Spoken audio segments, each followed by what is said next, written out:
Bonjour. Bon, alors on voit bien qu'on est déjà dans le troisième tour des législatives, ça y est, tout le monde est en train de faire ses plans pour la suite. Alors tout le monde considère que il faut saboter les filles, la rendre minoritaire au sein de la gauche. Ça fait très très longtemps et la stratégie, on la voit bien se mettre en place. Alors, des agressions contre les gens macronistes, hein, apparemment, hein, ça tourne en boucle sur la télé pour évidemment les victimiser et puis monter la cote de sympathie avec eux.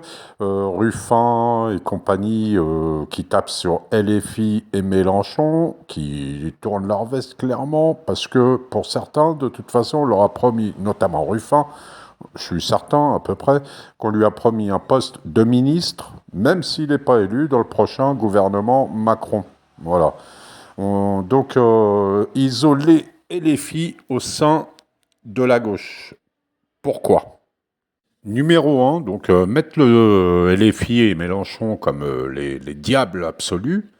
Pourquoi? De toutes parts, hein, de la part de Ruffin, de beaucoup de gens à gauche, et évidemment du RN, du LR, du LREM, etc., etc. Donc le numéro un, c'est la géostratégie. C'est pas le côté national, c'est la géostratégie.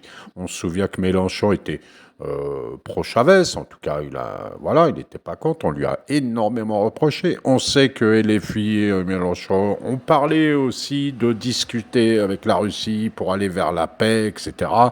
Et tout ça, c'est absolument inacceptable. Évidemment, Israël, et on voit bien que le CRIF et beaucoup de gens qui soutiennent à bloc Israël sont vent debout contre cette partie de la France, les filles et les Mélenchon.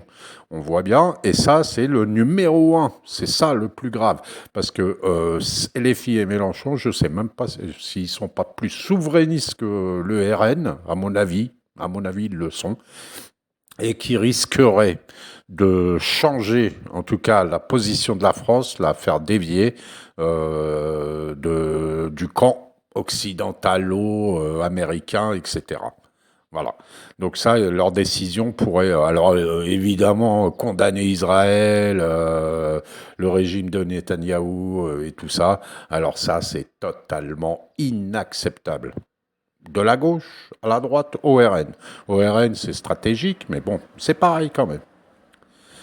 Alors, numéro 2, bien sûr, l'économie, hein, redistribution des richesses, etc. Ça passe pas ni au RN, ni au LR, ni au LREM, ni aux journalistes, ni aux médias.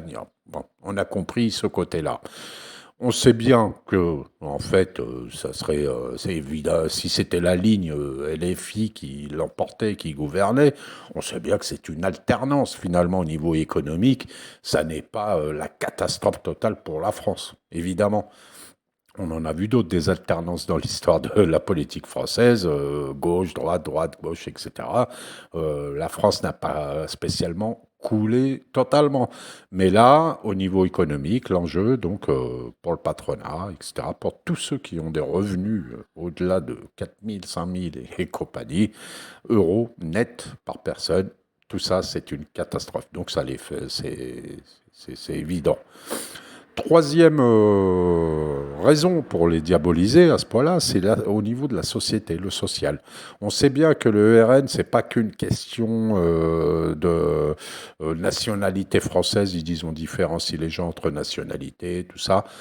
On sait bien que ce soit eux, Zemmour, Reconquête, hein, le nom Reconquête, en fait, c'est complètement mettre au pas tout ce qui n'est pas franco-franco et reconquérir la culture française, etc., alors qu'elle n'est pas du tout en danger, absolument pas, puisque les étrangers, ou que ce soit musulmans ou quoi que ce soit, quand on vit quelque part, on s'acculture. On s'acculture, donc c'est évident qu'on va vers la culture du pays où on vit.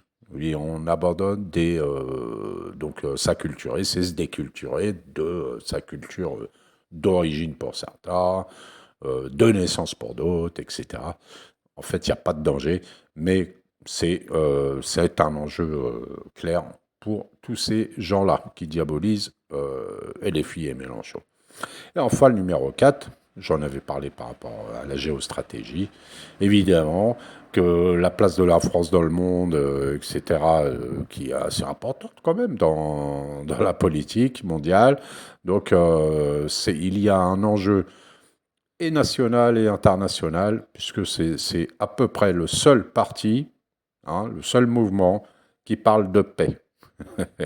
Et la paix, le monde n'en veut pas. Le monde des pouvoirs n'en veulent pas. Bon, voilà. Donc, c'était rapidement une petite analyse comme ça.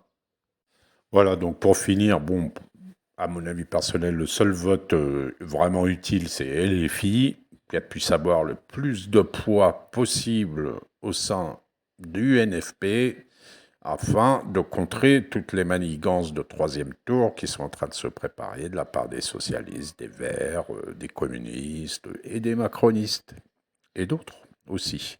Alors je vous laisse, on va finir juste un petit témoignage, c'est mon petit-neveu, il a 18 ans, il est pâtissier, vous voyez, il a rien à voir avec tout ça, mais là, il s'est dit, c'est pas possible, je vais aller voter, vous allez l'écouter, je vous laisse, à bientôt, au revoir.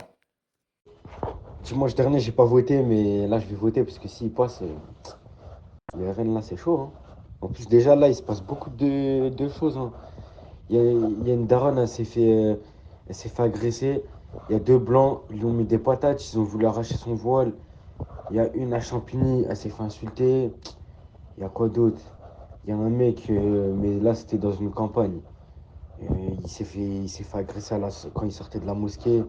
Alors que s'il passe là, ça va être encore pire. Ça va être que des trucs comme ça. Ils vont se dire, ouais, on peut faire ce qu'on veut. Dans tous les cas, il va rien nous arriver, tu vois.